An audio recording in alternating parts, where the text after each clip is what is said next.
ฝากดวงชื่อวันบอกให้แดดจงควันดอกสาวแก้มมองดูก็คือวันลาเลยเราตายวันเปล่าเดิมวันรักดี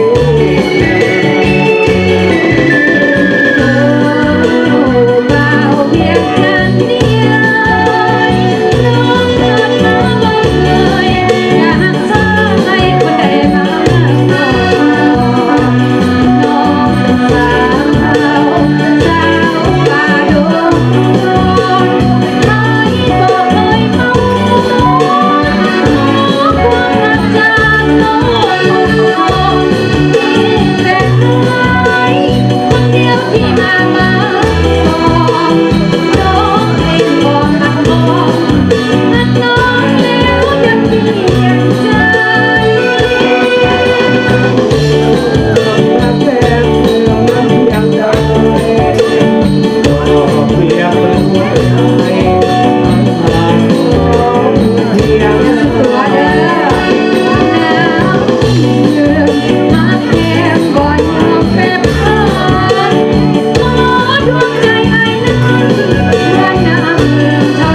สวัสดิ์ทานประสิทธิ์ไสยพรทานบัวเกตอินทรังสีแล้วก็เขาซื้อมายืนข้างหน้าเลยเนาะเขาซื้อมายืนข้างหน้าเลยอันนี้เป็นคณะกรรมการส่วนรวมเนาะขอหน่อยเนาะต่อไปเป็นคณะประธานจัดพิธีปีใหม่ลาวยานางวิไลวรรณจันทนาสินแล้วก็ยะทานโบไซสมบัติเนาะขอหน่อยเนาะประธาน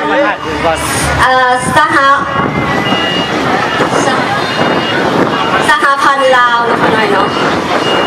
ทานโบไซสมบัติยานางแป้งวิไลหงส์เนาะขอหน่อยเนาะยานางแป้งวิไลหงส์ยานางมณีวันแพสโกยานางมณีวันแพสโกแล้วก็ขน้อยเองเนาะขน้อยท่านสมเด็จท่านวิไลวรรณหรือว่าไอโลจันทนาสินขอเชิญเนาะขน้อยเนาะท่านสมภูพิมพ์วิไลพรอันนี้แมนคณะกรรมการจัดสถานที่และย่อเนาะขน้อยเนาะท่านสมภูท่านสมเด็จท่านวิไลวรรณท่านโล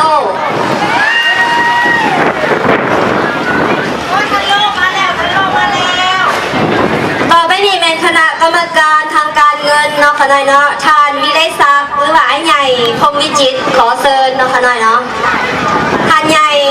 ท่านวิไลศักดิ์พงวิจิตร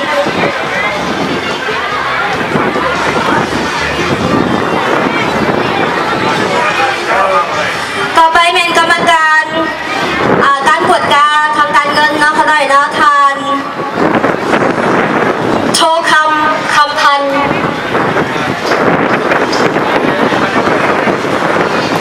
ท่านโทคำพันธ์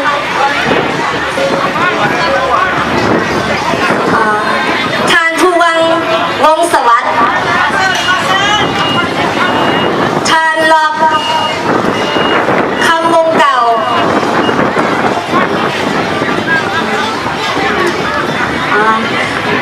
สงสัยเพิ่นมาอยู่นะขณะนะตอนนี้ต่อไปเป็นกรรมการหับผิดชอบดนตรีเนาะทานนกเคนมีเนาะขณะนะทานนกเคนมี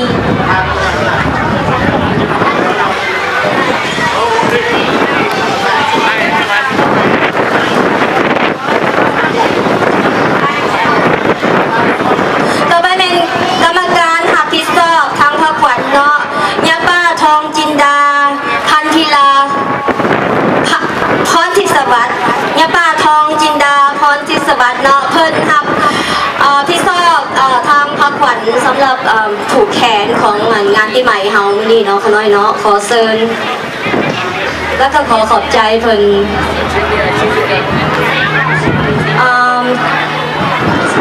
ขอเชิญท่านอนุสิทธิ์ไลสุทธิศักดิ์ขอเชิญท่านอนุสิทธิ์ไลสุทธิศักดิ์เนาะขน้อยเนาะท่านอนุสิทธิ์ไลสุทธิศักดิ์ต่อไปนี่ก็เป็นกรรมการทางด้านขาย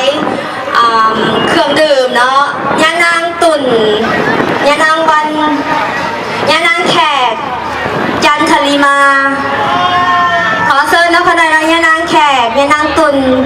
ยานางวันขอเชิญนะขณะนี้มาพอได้ก็ขอขอบใจเพราะว่าตอนนี้เพิ่นกำลังดีซีต่อไปนี่เมนกรรมการขายบัตรทางเข้าเนาะเมนทานพันประเสริฐหรือว่าทานตุ๋ยพงศรีสนาถทานตุ๋ยพงศรีสนาถขน้อยเนาะขอเชิญสงสัยเพิ่นดีซีอยู่โอเคต่อไปนี่ก็เป็นกรรมการทางหับขายเครื่องบูดเนาะเป็นทานคุดแก้ววงสาไลเนาะขน้อยเนาะทานคุดแก้ววงสาไลเอาขอขอบใจมาทุกคนเนาะขอเชิญเนาะขน้อยเนาะเอา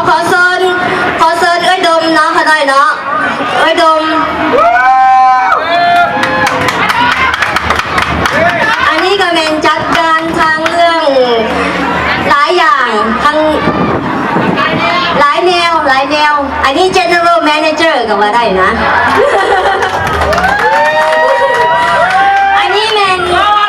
ต่อไปแมนกรรมการทางด้านการกีฬาเนาะท่านบีวอลเลสารเนาะอันนี้แมนโน้หัวเรี่ยวหัวแรงท่านบีขอเซิร์เนาะ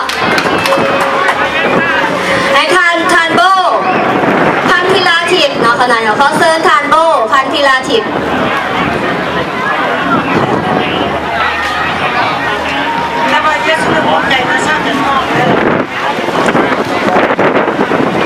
And last but not least, we have special guests in the house. Yeah, we have Mr. Wang Yu Li. He is the president of our Hmong community. Please welcome up here. Thank you for joining us. And our next guest is Mr. Chen. He's the president of Cambodian Community of Florida. Please welcome.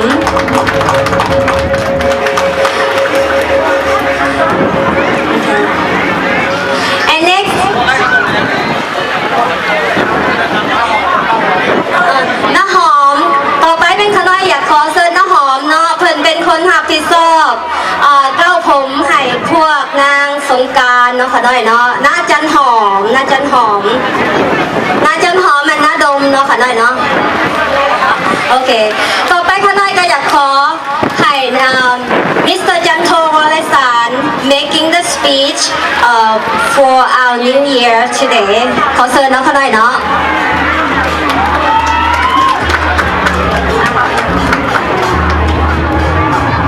สบายดีปีใหม่บรรดาท่านสุภาพบุรุษและท่านสุภาพสตรีที่นับถือนะครับแม่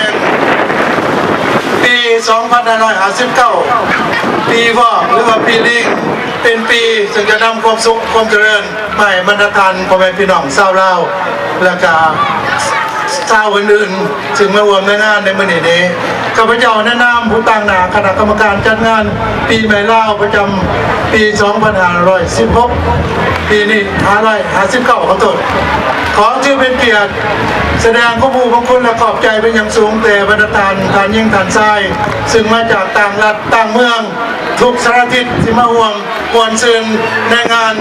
บุญปีใหม่ลาวครั้งนี้ขอไว้ใส่ให้พรให้บรรดาท่าน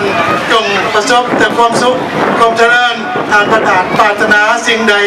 ที่เป็นมงคลและก็เป็นธรรมแล้วขอให้ท่านจงได้ประสบผลสำเร็จขอขอบใจ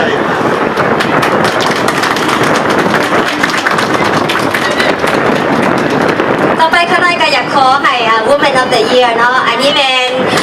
the president of งานของเราปีสำหรับ2,110ขอเสียงตบมือให้นะข้าน้อยเนาะ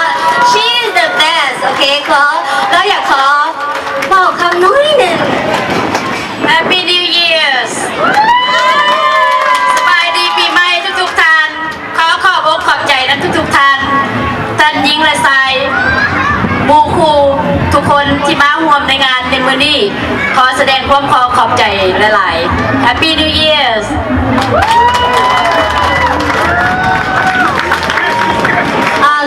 thank you everyone เซินใจได้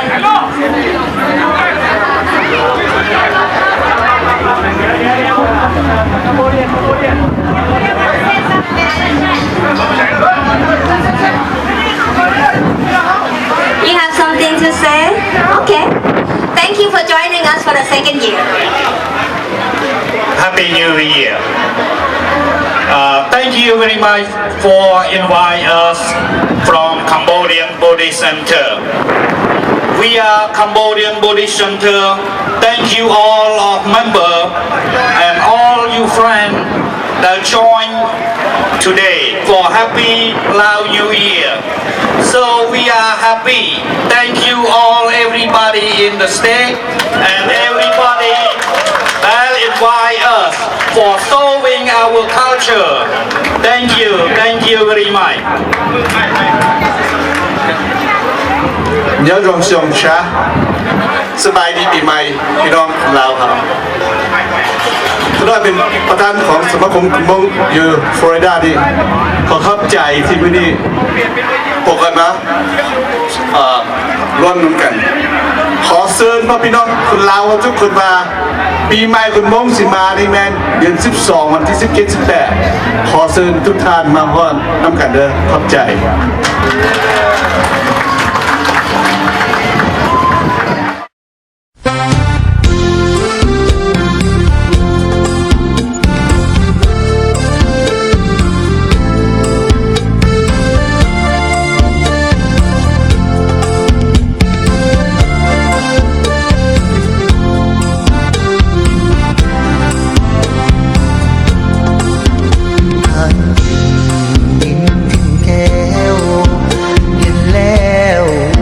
สมบูรณ์สาวงามกำลังวัยรุ่น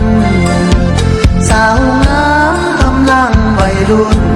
อยากได้เนื้ออุ่นวิงามเองามเอคิวคอคงงามสมอารมณ์โอเคให้มาเห็นหัวใจจนเวให้มาเห็นหัวใจจนเวมักอายบ่ได้หมดนอนตางอนยิ้มนางมีเสน่ห์งามดีแค้นไปอรสอนอายขอฮักแม่เด้อเนื้ออ่อนอายขอฮักแม่เด้อเนื้ออ่อนถ้าได้ก่อนนอนด้วยสมใจสมใจอายนี้จากเรื่องมาตั้งหน้ามา3 ใบน้องสาวดงพงไผ่น้องสาวดงพงไผ่ถึงอายอยู่ไกลใจอะไรอาวรณ์